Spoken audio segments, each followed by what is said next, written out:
Sabias que estás a perder dinheiro todos os meses por ele estar parado no banco? Muitos dizem que a inflação é uma coisa má.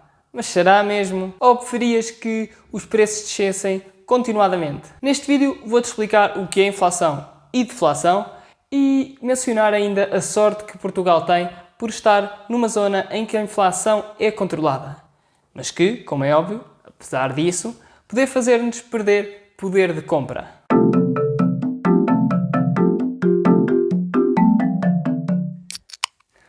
Olá, o meu nome é Rui Lopes e quero ajudar cada vez que mais pessoas tenham controle sobre as suas finanças pessoais, colocando o dinheiro a trabalhar para elas, em vez de serem só elas a trabalhar para o dinheiro. Começa por colocar gosto neste vídeo e subscrever o canal para que não percas nenhum vídeo que eu publique. Assim vais ajudar a que mais pessoas tenham acesso a este tipo de informação e com isso estás a ajudar a mais pessoas a terem sucesso e estabilidade financeira. Portanto, vamos ao tema 2. O que é a inflação? A inflação não é nada mais do que uma variação positiva dos preços entre o momento A e o momento B. Se os preços descerem, aí chamamos de deflação. E o que é que pode fazer com que estes preços variem? Existem dois motivos. O primeiro é devido a um aumento da moeda em circulação. Por exemplo, se existir 1 milhão de euros em circulação e de repente o Banco Central decidir vamos imprimir mais 1 milhão de euros, totalizando 2 milhões, sem que não haja nenhum aumento da produtividade ou nenhuma alteração aos produtos que existem, o que vai acontecer é que os produtos vão inflacionar-se e vão subir 100%, porque vai existir o dobro da moeda para os mesmos produtos. O segundo motivo pode ser a lei da oferta e da procura. Imaginem que, de repente, todos nós decidimos que vamos comprar laranjas do Algarve. O que é que vai acontecer? O que vai acontecer é que o preço das laranjas do Algarve vai subir exponencialmente, porque não existe oferta suficiente para a procura que aumentou. Imaginem que, no caso das laranjas do Algarve, decidem plantar o Alentejo inteiro e o Algarve com laranjeiras. O que vai acontecer é que a produção de laranjas vai ser muito superior à procura e, por isso, os preços vão descer. Aí chamamos de deflação. Quando se fala da inflação, é porque há um aumento do preço dos bens e serviços e não apenas de um produto específico. A inflação é determinada através da despesa de consumo do conjunto das famílias. Na medição da inflação, tem-se em conta todos os bens e serviços que as famílias consomem, nomeadamente artigos de consumo diário, como produtos alimentares, jornais, gasolina. Segundo ponto, bens duradouros, como vestuário, computadores pessoais, máquinas de lavar a roupa, etc. E por último, serviços como cabeleireiro, seguros, arrendamento de habitação, etc. Aqui temos um exemplo no site do Banco Central Europeu, onde comparam 3 cabazes comprados em 3 anos diferentes. Podemos ver que houve uma inflação do ano base para o ano base mais 1, de 2,9%, apesar do preço do pão ter descido. E que houve uma nova inflação do ano base mais 1 para o ano base mais 2, de 1,8%. Vou deixar-vos o link na descrição para que possam explorar. Neste caso que vimos, quem guardou 850 euros no banco, ao fim de 2 anos, tinha perdido aproximadamente 4,8% do poder de compra. O que significa que os 850 euros que tinham passaram a ser aproximadamente 811 euros reais, porque o dinheiro que tinham, apesar de ser maior, compra menos coisas. Vou explicar isto mais à frente. Estudos indicam que a percepção das pessoas da inflação é muito superior à real inflação. Porquê é que isto acontece?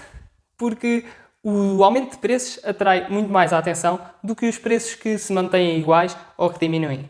E terceiro, as aquisições esporádicas e os débitos diretos são pouco notados. Nós temos pouca noção do aumento de ano para ano quando se trata de um débito direto. Uma das funções do BCE, o Banco Central Europeu, é a estabilidade de preços. E foi colocado como objetivo ter uma inflação abaixo, mas perto dos 2%. Porquê? Na ideia dos bancos centrais, a inflação encoraja o consumo, porque nós estamos à espera de que hoje os bens estejam mais baratos do que estão amanhã e por isso tendemos sempre a comprar mais cedo. No entanto, a inflação não pode ser muito grande, porque senão as pessoas não vão conseguir comprar amanhã as mesmas coisas que compravam com o dinheiro de hoje. E isto é controlado pelos bancos centrais. Há, contudo, economistas que defendem que a inflação não é necessária e que o que se devia trabalhar era para uma inflação zero. O meu objetivo não é fazer-vos experts em inflação, mas sim que percebam o que é e comecem a viver o dia a dia tendo em conta as suas consequências. Quem é que beneficia da inflação? A inflação beneficia quem tem dívida e por isso beneficia o Estado, mas também beneficia o particular.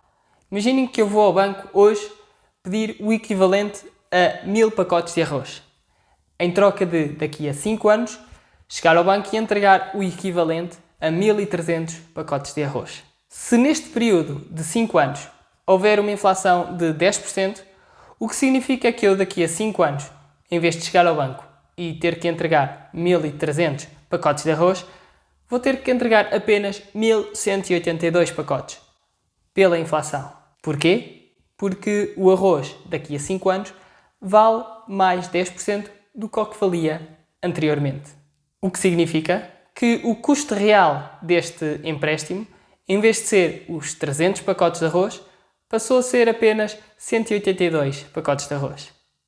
O que, por normas brancas, fazem é juntar à taxa fixa uma taxa variável que tem em conta esta inflação anual. Numa economia em que a inflação não seja controlada, vai fazer com que quem empreste tenha receio em emprestar, porque não sabe quanto é que vai ganhar com o negócio.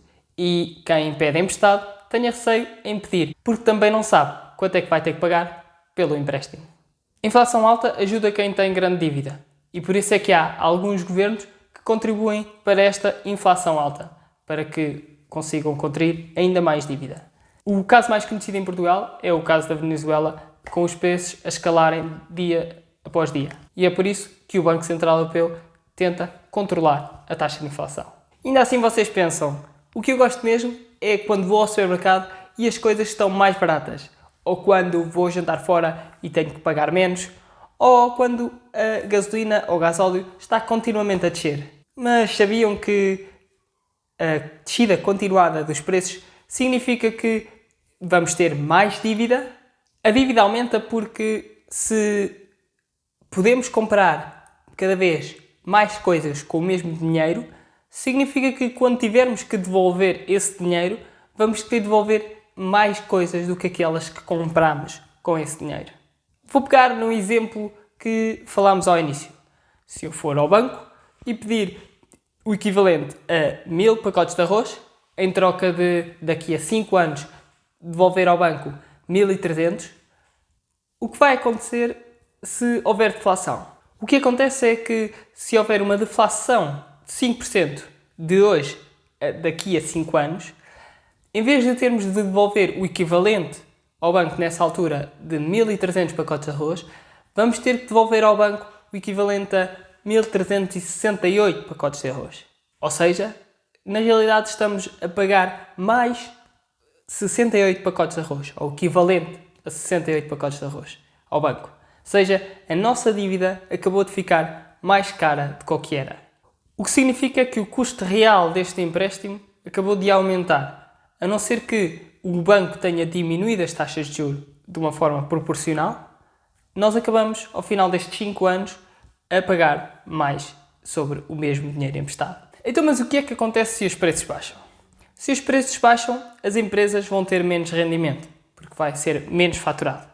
O que vai levar a mais desemprego, porque as empresas vão ter menos dinheiro para contratar pessoas. Se as casas, de repente, começarem a ficar mais baratas de uma forma continuada, o que vai acontecer é que não vai haver ninguém a querer comprar uma casa. Porque para que comprar hoje, quando ela amanhã é mais barata?